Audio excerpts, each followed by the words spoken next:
Hotel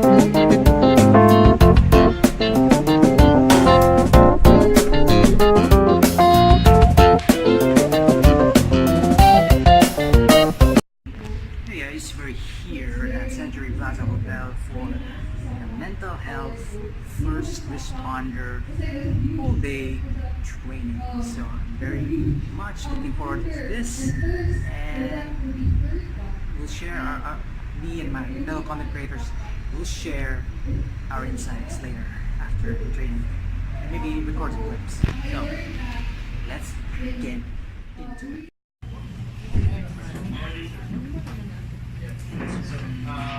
Maybe I was thinking earlier, when we're a fully extensive plan for this person. We don't need to diagnose a person.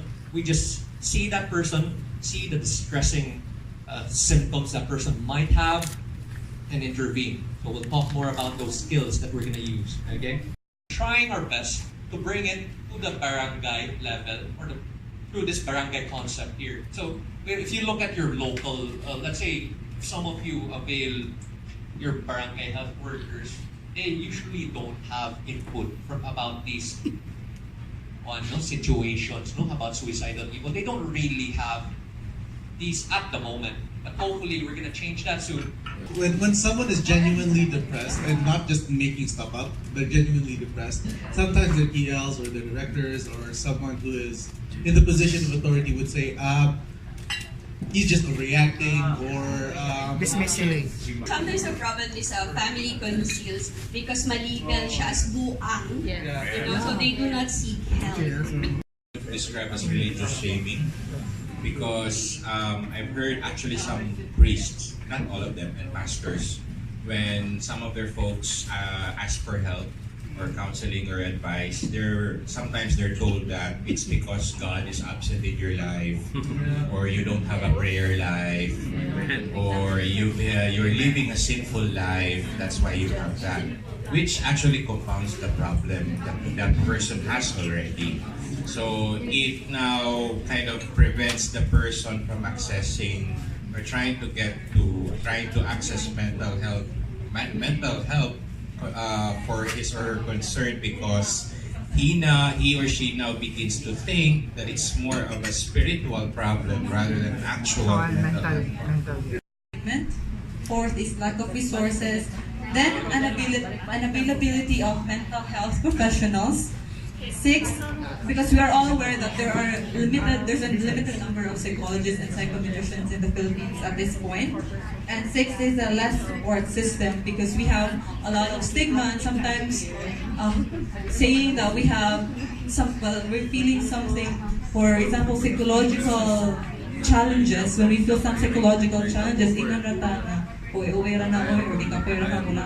so we try to downplay it most of the time. Next is over-spiritualization, because we are basically a very Catholic country, and well, I'm a very devout Catholic, but I'd like to say that we have to address it in such a way that we have to be able to distinguish what is psychological and what is spiritual. Next is lack of psychoeducation, which is really the root of a lot of stigma, because most people do not really value mental health. So here are the solutions that we have figured out together as a team.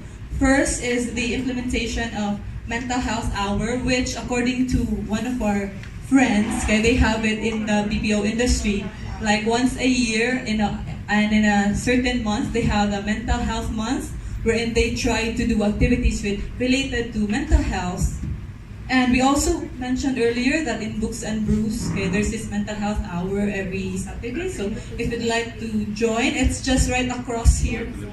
So being on siya sa Century Plaza Hotel, you can always go there, and they have coffee also, and there's pizza, so you can just enjoy it as well. Shameless plugging. Second is the VOW Center. It's violence against women. I know Ina here works there, diba In? She works there, so please raise your hand, In, so they will know who to approach. So this is a center for women who are abused or traumatized, and for their children. So if you know anyone who you'd like to be helped, then you can just approach Ina. You can ask for her number, or you can go to the center. But as a responder, when you are helping someone, remember the safety planning that you work with someone. You encourage them for continued self-care. You ask them to list all those information about that. And you also help them to be connected with someone. Continue to encourage them. We really need to practice that quote-unquote professional boundary that we have. I know we're not practitioners in the field and all that, but put that in your mind that there is that boundary where you stop, where they start. Otherwise, they'll continue to infringe on your perimeter to the point that you feel like they're kind of sucking all your energy.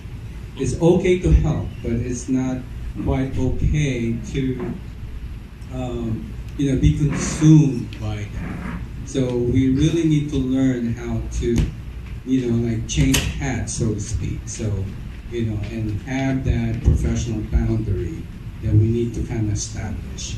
If you learn how to do that, it will go a long way. Name. State your name. State your name, Rob. Will uphold my role as a mental health first responder. And will do no harm with my fellow countrymen. So help me God. Turn around and pin that pin that you have to your neighbor.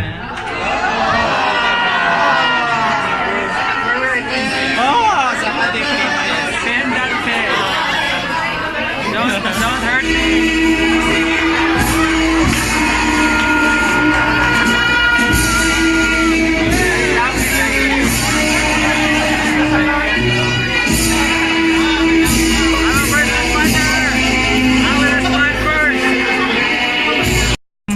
What did we learn today? Hello. Actually, we had a mental health first response training. So we learned how to actually respond to crisis and non-crisis situations with regards to suicide and mental health in general. So I think it's for someone like me, nga walay background with psychology and counseling.